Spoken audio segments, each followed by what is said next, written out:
Hello everyone, I am Sunny your physics teacher. Welcome back to my YouTube channel. Electrostatics के आज के इस lecture में हमें चार्ज की यूनिट्स के बारे में पढ़ेंगे। तो देखो, जब चार्ज रेस्ट पे हो तो जो चार्ज की एसआई यूनिट होती है वो कोलम्ब होती है, और चार्ज की सीजीएस यूनिट होती है ईएसयू, जिसको हमें स्टैट कोलम्ब भी बोलते हैं। तो 1 कोलम्ब कितने ईएसयू के बराबर होता है? 3 इंटू में 10 की पावर 9 ईएसयू। इस रिलेशन को फाइंड आउट करेंगे। और फिर देखो, जब हमारा चार्ज मूव कर रहा हो तो ऑब्वियसली चार्ज की एसआई यूनिट तो कोलम्ब ही रहेगी, लेकिन जो चार्ज की सीजीएस यूनिट है ना, वो ईएमयू होगी, इलेक्ट्रोमैग्नेटिक यूनिट। और 1 ईएमयू 10 कोलम्ब के बराबर होता है। तो आज के इस लेक्चर में हम चार्ज की यूनिट्स के बारे में पढ़ेंगे, यूनिट्स ऑफ चार्ज। ठीक है, तो सबसे पहले देखो, जब चार्ज रेस्ट पे हो, व्हेन चार्ज एट रेस्ट, ठीक है, जो कि इलेक्ट्रोस्टैटिक्स में होता भी है, तो जो एसआई यूनिट होगी ना चार्ज की, वो होगी कोलम्ब, जिसको सी से डिनोट करेंगे। और जो सीजीएस यूनिट होगी, जब चार्ज रेस्ट पे हो, चार्ज की सीजीएस यूनिट क्या होगी? ईएसयू। इलेक्ट्रोस्टैटिक यूनिट भी बोलते हैं, स्टैट कोलम्ब भी बोलते हैं। ठीक है, और कोलम्ब और ईएसयू, इसमें क्या रिलेशन होता है? 1 coulomb is equal to 3 into में 10 की पावर 9 ईएसयू। आज के इस लेक्चर में हम इसको ड्राइव भी करेंगे। ठीक है, अब आओ, जब चार्ज रेस्ट पे नहीं है, मतलब चार्ज मूव कर रहा है, व्हेन चार्ज इज मूविंग, तो ऑब्वियसली एसआई यूनिट तो कोलम्ब भी रहेगी चार्ज की। ठीक है, सी से डिनोट करेंगे, लेकिन जो सीजीएस यूनिट होगी ना, वो क्या होगी? ईएमयू। जब चार्ज मूव कर रहा हो तो चार्ज की सीजीएस यूनिट होगी ईएमयू। ठीक है, और 1 ईएमयू 10 कोलम्ब के बराबर भी होता है। इसको बस याद रखो, इसको आज के लेक्चर में हम ड्राइव नहीं करेंगे। 1 EMU is equal to 10 coulomb, इसको ड्राइव कब करेंगे? जब हम क्या पढ़ लेंगे? करंट इलेक्ट्रिसिटी पढ़ लेंगे ना, जब चार्ज मूव करता है। तो करंट इलेक्ट्रिसिटी पढ़ने के बाद इस रिलेशन को ड्राइव करेंगे। ठीक है, आज के इस लेक्चर में हम 1 coulomb is equal to 3 into में 10 की पावर 9 ईएसयू, इसको ड्राइव करेंगे आज के इस लेक्चर में हम। ठीक है, चलो ड्राइव करते हैं इसको।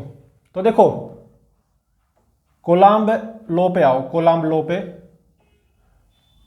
जो फोर्स ऑफ अट्रैक्शन या फोर्स ऑफ रिपल्सन होता है बिटवीन टू चार्जेस, वो क्या होता है? 1/4 pi epsilon naught Q1 Q2 by में आर स्क्वायर। ठीक है, यही होता है ना इलेक्ट्रोस्टैटिक फोर्स ऑफ अट्रैक्शन या electrostatic force of repulsion between 2 point charges, जब उनके बीच की सेपरेशन आर हो। तो यही तो बोलता है कोलम्ब्स लॉ।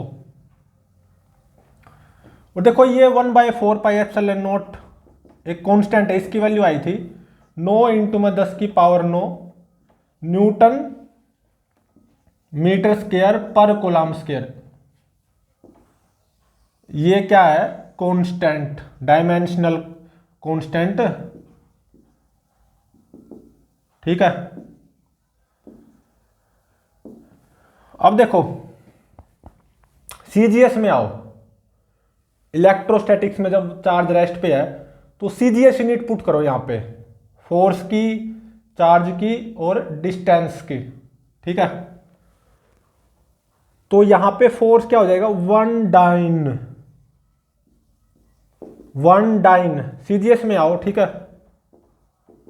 इज इक्वल टू, देखो 1/4 पाई एप्सिलॉन नॉट, ही तो डायमेंशनल कांस्टेंट है, 9 इंटू में 10 की पावर 9 न्यूटन मीटर स्क्वायर पर कोलम्ब स्क्वायर। Q1 Q2, जब चार्ज रेस्ट पे हो तो चार्ज की जो CGS यूनिट होगी वो होगी ESU। तो 1 ESU 1 ESU, तो 1 ESU का स्क्वायर हो जाएगा ना, बाय में 1 सेंटीमीटर का स्क्वायर। R को क्या पुट करो, 1 सेंटीमीटर, क्योंकि CGS में काम कर रहे हैं हम। फोर्स को 1 डाइन, चार्ज को 1 ESU, 1 ESU इंटू में 1 ESU, 1 ESU स्क्वायर हो गया 1/4 पाई एप्सिलॉन नॉट। तो ये डायमेंशनल कांस्टेंट है। R को 1 सेंटीमीटर पुट करना होगा, ठीक है। तो ये हो जाएगा 1 सेंटीमीटर का स्क्वायर, ठीक है। और देखो हम ये जानते हैं 1 न्यूटन 10 की पावर 5 डाइन होता है, ये हमें पता है। तो 1 डाइन कितना हो गया, 10 की पावर -5 न्यूटन, ठीक है। और 1 metre is equal to 100 centimetre होता है, ये भी पता है। तो 1 सेंटीमीटर कितना होगा, 10 की पावर -2 मीटर। तो देखो ये जो 1 डाइन है इसकी जगह क्या पुट हो जाएगा, 10 की power -5 newton is equal to, ये तो ऐसे के ऐसा रहेगा 9 इंटू में 10 की पावर 9 न्यूटन मीटर स्क्वायर पर कूलम्ब स्क्वायर, ठीक है। और 1 ESU का स्क्वायर, 1 ESU का स्क्वायर बाय में 1 सेंटीमीटर स्क्वायर। तो देखो 1 सेंटीमीटर कितना है, 10 की पावर -2 मीटर, और ये 1 सेंटीमीटर का स्क्वायर है, तो ये कितना हो जाएगा 10 की पावर -4 मीटर स्क्वायर। तो देखो न्यूटन से न्यूटन कैंसल, मीटर स्क्वायर से मीटर स्क्वायर कैंसल, ठीक है। तो अब देखो 1 ESU का स्क्वायर ये कितना आ गया, 10 की पावर -5 इंटू में 10 की पावर -4 कूलम्ब स्क्वायर बाय में 9 इंटू में 10 की पावर 9, ठीक है। तो 10 की पावर -5 इंटू में 10 की पावर -4, ये 10 की पावर -9 हो जाएगा, ठीक है ना। तो अब देखो 1 कूलम्ब स्क्वायर ये कितना होगा, यहां से ये इस तरफ चला जाएगा 9 इंटू में 10 की पावर 9 बाय में 10 की पावर -9 ESU का स्क्वायर, ठीक है ना। तो 1 कूलम्ब स्क्वायर कितना आ गया, 9 इंटू में 10 की पावर 18 ESU का स्क्वायर, ठीक है। तो 1 कूलम्ब कितना हो जाएगा, यहां पे इस तरफ रूट आ जाएगा ना, तो 9 का रूट 3, 10 की पावर 18 का रूट 10 की पावर 9, और ESU स्क्वायर का रूट ESU हो गया,